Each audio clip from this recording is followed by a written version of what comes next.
last year. I was invited by a few members who are mentors at MDI. Had no idea what MDI is. I saw Chris Barnhill, who served as an executive director at Youth Encouragement Services several years ago. And when I heard his story, and he talked about how lonely it feels to be a ministry leader sometimes, and how helpful it was just to have somebody walking alongside you in your journey, that just really stood out to me. And I thought, oh, I'm not the only one. Is this normal?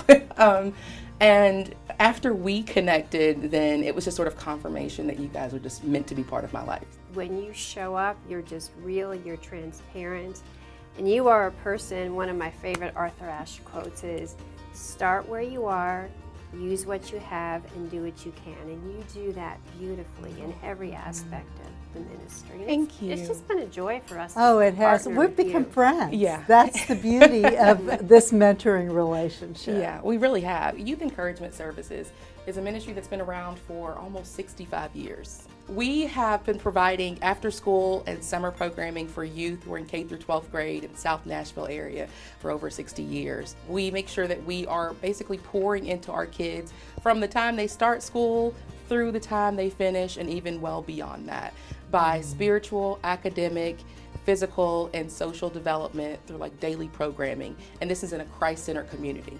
So what we do is, in 2 different centers in South Nashville, we serve about 150 kids a day. And for those 3 hours that they're with us, we make sure they get a warm meal, that love is poured into them, that they get homework assistance, that they have tutoring assistance and a special literacy program, that we have a basketball league and soccer and futsal league. There's a lot happening all the time. Can you tell us a little bit about the impact of the pandemic? As a ministry, we had to figure out what the biggest needs were for our families. And the first thing we thought was, oh my goodness, we know that a lot of our kids depend on the meals that we serve when they're at our program. For some of our students, it's the last sort of meal that they are guaranteed for the day. And with school being closed, we were really concerned about food insecurity. In the schools that are feeder schools, over 93% of the kids that are zoned for those schools depend on free and reduced cost lunch. And we sort of made ourselves Uber Eats That's true. for South Nashville, and are able to provide a couple of home cooked meals and some kid friendly meals like corn dogs and things like that every day of the week. So the families were guaranteed to have a supper and snacks. And also being able to provide some informal case management by checking in and staying sort of face to face with the kids and the families that we served, and sort of continue to develop the relationship that way as well. Viva, why do you feel that leaders need allies? I would not have had the answer before you two were in my life. I thought, well, leaders will have a team.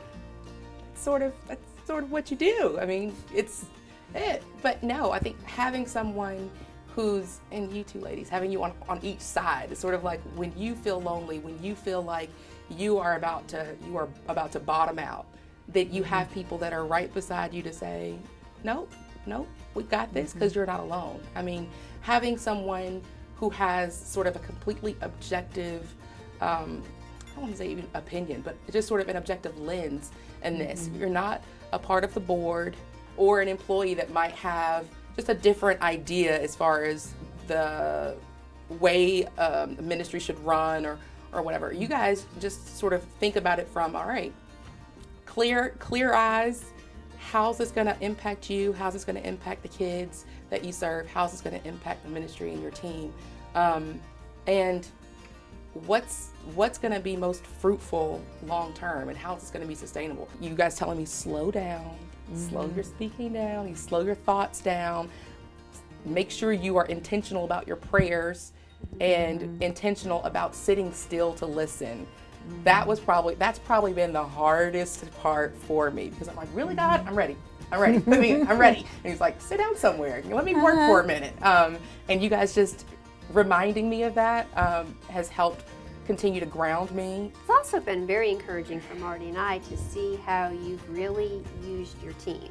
I think you all pushing me to to entrust other things in people's care has then sort of had a ripple effect onto our other leaders in the ministry. So we're also developing the next generation as well. And it's keeping that in the forefront always, and finding out when you continuously use your team, they will have confidence that they have skill sets that might not be aware of. I'm a single mom and a leader of a ministry where when COVID hit, you know, I'm working 80 hours a week and we're trying to figure out what virtual school looks like and all of that. So you all continue to remind me to give myself the same grace that I'm extending to everyone else. The sweet way that you all sort of will call me out, that's it. I thought of when I was talking about sort of the center directors and everybody getting their day off. I was like, it's so great. And you guys like, well, where's yours? And I sort of like, ha, ha, ha. Self-care is for others that are not superheroes. And you guys said, okay, what can you do? And then I was like, I can have a bubble bath. There you go. And there we go. That was That's kind of our symbol for are you taking care of yourself? Have you had a bubble bath? Have I had a bubble bath? Exactly. And we checked back in the next week. I was like, you know, a bubble bath it's doable. It doesn't have to be 2 hours because that would be too much, right? So that 30 minutes of like quiet time, anybody can do. And it just made all the difference, just having sort of a quiet time to just sort of relax and just be me. And that's what you guys allow me to do, is just not have to like be buttoned up and all of that, but just say, hey, come be your regular self, and we are coming alongside you in this thing called life, this journey called life. We just opened and closed with prayer, and that's also one of my favorite things that we always do with MDI. Open and close with prayer, and we'll just drop stuff in the middle of a conversation and pray as well. What's so fun is because we laugh, we joke a lot, we're very serious, but at the same time, there's a lot of real strategic work going on in the midst of it, and that's the beautiful holistic part of working with you, Viva. The strategic part that you're saying, I mean, you make sure that we are sticking to the plan, or that we are adapting, or things just don't fall off the plate.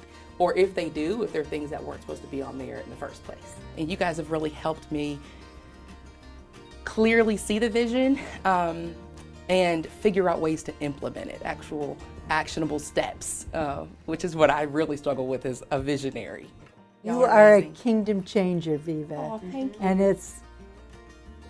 as I said earlier, you're one amazing woman, and we're privileged to work with you. Privilege is mine, ladies. Yes, you are a light in a lamp. Aww, yes. Thank you.